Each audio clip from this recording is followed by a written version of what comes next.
ಗಾಂಧಿ ಬಜಾರಿಂದ ನಮ್ಮ ಪ್ರತಿನಿಧಿ ಮಮತಾ ಕೂಡ ಜಾಯ್ನ್ ಆದರು. ವೆಲ್ಕಮ್ ಮಮತಾ. ಸುಮನ್ ಬನಶಂಕರಿ ದೇವಸ್ಥಾನದಲ್ಲಿದ್ದಾರೆ. ಸುಮನ್, ನಿತ್ಯ ಅನ್ನದಾಸೋಹ ನಡೆಯುವಂತ ಜಾಗ, ಸಿಲಿಂಡರ್ ಇಲ್ಲದೆ ಏನೂ ಮಾಡೋದಕ್ಕೆ ಸಾಧ್ಯ ಇಲ್ಲ. ಏನು ಆಲ್ಟರ್ನೇಟಿವ್, ಏನು ವ್ಯವಸ್ಥೆ ಮಾಡಿದ್ದಾರೆ ಬನಶಂಕರಿ ದೇವಸ್ಥಾನ?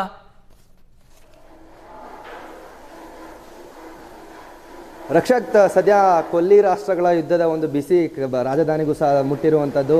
ಸದ್ಯ ಬನಶಂಕರಿ ದೇವಸ್ಥಾನದಲ್ಲಿ ಪ್ರತಿನಿತ್ಯ ಅನ್ನದಾಸೋಹ ನಡೀತಾ ಇರ್ತದೆ. 3 ಹೊತ್ತುಗಳು ಸಹ ಅನ್ನದಾಸೋಹ ನಡೀತಾ ಇದೆ. ಎಲ್ಲೋ ಒಂದು ಕಡೆ 3 ರಿಂದ 4 ಸಾವಿರ ಭಕ್ತಾದಿಗಳಿಗೆ ಅನ್ನ ವಿನಿಯೋಗ ಆಗ್ತಾ ಇತ್ತು. ಸದ್ಯ ಅದೇ ಜಾಗದಲ್ಲಿ, ಅಂದರೆ ಆ ಒಂದು ಪ್ರಸಾದ ತಯಾರಿಕೆ ಆಗುವಂಥ ಸ್ಥಳದಲ್ಲಿ ಇದ್ದೇನೆ. ನಿಮಗೆ ತೋರಿಸ್ತಾ ಹೋಗ್ತಾ ಇದ್ದೇನೆ. ಏನು ಪಾತ್ರೆ ಕಾಣಿಸ್ತಾ ಇದೆ, ಆ ಪಾತ್ರೆಯ 2ರಷ್ಟು ಪ್ರತಿ ಬೆಳಗ್ಗೆ ಆ ಒಂದು ಪ್ರಸಾದಕ್ಕೆ ಇದರಲ್ಲಿ 2ರಷ್ಟು ಆಹಾರ ಪ್ರಸಾದ ತಯಾರಿಕೆ ಆಗ್ತಾ ಇತ್ತು. ಆದರೆ ಇವತ್ತು ಕೇವಲ 1 ಪಾತ್ರೆಯಷ್ಟು ಮಾತ್ರ ಆಹಾರವನ್ನು ತಯಾರಿಕೆ ಮಾಡ್ತಾ ಇದ್ದಾರೆ. ನಿಮಗೆ ಹಾಗೆ ತೋರಿಸ್ತಾ ಹೋಗ್ತೇನೆ. ಒಂದು ಕಡೆ ಏನಂತ ಹೇಳಿದ್ರೆ, ಸಿಲಿಂಡರ್ಗಳು 20 ರಿಂದ 30 ಸಿಲಿಂಡರ್ ಯಾವಾಗಲೂ ಇಲ್ಲಿ ಸ್ಟಾಕ್ ಆಗಿರ್ತಿದ್ವು. ಆದರೆ ಇವತ್ತು 2-3 ಮಾತ್ರ ಸಿಲಿಂಡರ್ಗಳು ಕಾಣಿಸ್ತಾ ಇದೆ. ಅದೇ ರೀತಿ ಮತ್ತೇನಂತ ಹೇಳಿದ್ರೆ, ಎಲ್ಲೋ ಈ ಪ್ರಸಾದವನ್ನೇ ನಂಬಿಕೊಂಡಂತಹ ಜನರು ಪ್ರಸಾದ ವಿನಿಯೋಗಕ್ಕೆ ಬರ್ತಾ ಇರ್ಬೋದು. ನಿಮಗೆ ಏನು ಪ್ರಸಾದವನ್ನು ಸ್ವೀಕರಿಸಲಿಕ್ಕೆ ಜನರು ಮುಗಿ ಬರ್ತಾ ಇದ್ರು.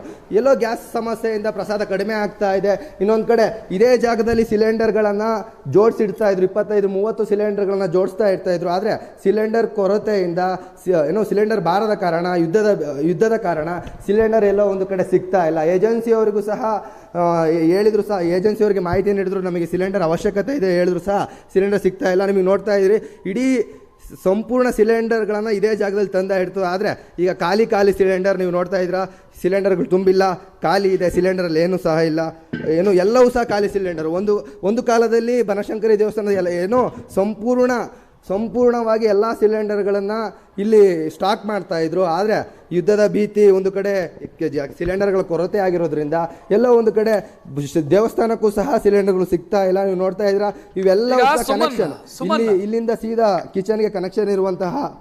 ಸುಮನ್, ಈಗ ನಾವು ಬನಶಂಕರಿ ದೇವಸ್ಥಾನ ತಾವು ವಿವರಿಸ್ತಾ ಇದ್ರಿ, ಕಂಪ್ಲೀಟ್ ಆಗಿ ಸಿಲಿಂಡರ್ ಮೂಲಕವೇ ಅಡುಗೆ ಮಾಡಬೇಕಾದಂತ ಸ್ಥಿತಿ ಇದ್ದಂಗೆ ಕಾಣಿಸ್ತಾ ಇದೆ. ಕಿಚನ್ ಸೆಟಪ್ ಅನ್ನು ನೋಡ್ತಾ ಇದ್ರೆ, ಒಂದು ವೇಳೆ ಸೌದೆ ಒಲೆ ಅಂತ ಆಲ್ಟರ್ನೇಟಿವ್ ಅನ್ನು ಬಳಸೋದಕ್ಕೆ ಅವಕಾಶ ಇದೆಯಾ ಇಲ್ಲಿ? ಆ ರೀತಿ ಇದೆಯಾ ಕಿಚನ್ ಸೆಟಪ್, ಅಥವಾ LPG ಇಲ್ಲದೆ ಏನು ಮಾಡೋದಕ್ಕೆ ಆಗೋದೇ ಇಲ್ಲ ಅಂತನಾ? ಸದ್ಯದ ಇಲ್ಲಿನ ಒಂದು ದೃಶ್ಯಾವಳಿಗಳನ್ನ ನೋಡಿದ್ರೆ LPG ಇಲ್ಲದೆ ಏನೂ ಮಾಡ್ಲಿಕ್ಕೆ ಆಗೋದಿಲ್ಲ. ಯಾಕೆಂದರೆ ಅವರು ಮ್ಯಾನೇಜರ್ ಹತ್ರ ಮಾತಾಡುವಾಗ ಹೇಳಿದಂಥದ್ದು, ನಾವು ಸಿದ್ಧಗಂಗಾ ಮಠದಲ್ಲಿ ಈಗಲೂ ಸಹ ಸೌದೆಯನ್ನು ಬಳಸಿಕೊಂಡು ಪ್ರಸಾದವನ್ನು ತಯಾರಿಕೆ ಮಾಡೋ ಕೆಲಸವನ್ನು ಮಾಡ್ತಾ ಇದೆ ಮಠ ಅಂತ. ಅದೇ ಒಂದು ರೀತಿಯಲ್ಲಿ ನಾವು ಮುಂದಿನ ದಿನಗಳಲ್ಲಿ ಏನಾದರೂ LPG ಅಥವಾ ಸಿಲಿಂಡರ್ಗಳು ನಮಗೆ ಸಿಕ್ಕದೇ ಇಲ್ಲ ಅಂದರೆ ನಾವು ಖಂಡಿತವಾಗಿಯೂ ಆ ಒಂದು ಸೌದೆ ಮೊರೆ ಹೋಗಬೇಕಾಗ್ತದೆ ಅನ್ನುವಂಥ ಮಾಹಿತಿ ಸಹ ಇಲ್ಲಿನ ಮ್ಯಾನೇಜರ್ಗಳು ಮತ್ತು ಇಲ್ಲಿನ ಸಿಬ್ಬಂದಿ ವರ್ಗದವರು ತಿಳಿಸ್ಕೊಡ್ತಾ ಇದ್ದಾರೆ. ಅದ್ರ ಜೊತೆಗೆ ಎಲ್ಲೋ ಸಿಲಿಂಡರ್ಗೆ ನಾವು ಸಿಲಿಂಡರ್ ದಾನ ಮಾಡಲಿಕ್ಕೆ 5,000, 10,000 ಈ ರೀತಿ ವಿವಿಧ ಮೂಲಗಳಿಂದ ದಾನಿಗಳು ಹಣ ಕೊಟ್ಟರು ಸಹ ಸಿಲಿಂಡರ್ ಸಿಗ್ತಾ ಇಲ್ಲ ಅನ್ನೋ ಮಾಹಿತಿಯನ್ನ ಸದ್ಯದ ಇಲ್ಲಿನ ಕಾರ್ಯದರ್ಶಿಗಳು ಹೇಳ್ತಾ ಇರುವಂತದ್ದು. ರಕ್ಷಕ್, ಆದ್ರೆ ಸದ್ಯ ಇಲ್ಲಿನ ಪ್ರಶ್ನೆ ಏನಂತ ಹೇಳಿದ್ರೆ, ರಕ್ಷಕ್, ಪ್ರಮುಖವಾಗಿ ಏನಂತ ಹೇಳಿದ್ರೆ, ನಮಗೆ ತಟ್ಟುವಂತಹ ಬನಶಂಕರಿ ದೇವಸ್ಥಾನಗಳಿಗಾಗಿರ್ಬೋದು ಅಥವಾ ಸುತ್ತಮುತ್ತಲಿನ ಐತಿಹಾಸಿಕ ದೇವಸ್ಥಾನಗಳಿಗೆ ಈ ಒಂದು ಗ್ಯಾಸ್ ಬಿಸಿ ಆಗಿರ್ಬೋದು ಅಥವಾ ಕೊಲ್ಲಿಯ ಒಂದು ಯುದ್ಧದ ಬಿಸಿ ಇಲ್ಲಿ ತಟ್ಟಿದೆ. ಆದರೆ ಯಾವುದೇ ಡಿನ್ನರ್ ಪಾರ್ಟಿಗಳಿಗೆ ಅಥವಾ ಮತ್ಯಾವುದೋ ದೊಡ್ಡ ಪಾರ್ಟಿಗಳಿಗೆ ಗ್ಯಾಸ್ ಬಿಸಿ ಯಾಕೆ ತಟ್ಟೋದಿಲ್ಲ? ಸಾರ್ವಜನಿಕರ ಸಮಸ್ಯೆ ಗೊತ್ತಾಗಬೇಕಾದ್ರೆ ಡಿನ್ನರ್ ಪಾರ್ಟಿಗಳಿಗೆ ಗ್ಯಾಸ್ ಬಿಸಿ ತಟ್ಟಬೇಕು ಅನ್ನುವಂಥದ್ದು ಇಲ್ಲಿನ ಕಾರ್ಯದರ್ಶಿಗಳ, ಇಲ್ಲಿನ ಸಾರ್ವಜನಿಕರ ಒಂದು ಕೂಗು. Rakshat, S Suman, thank you. ಇನ್ನು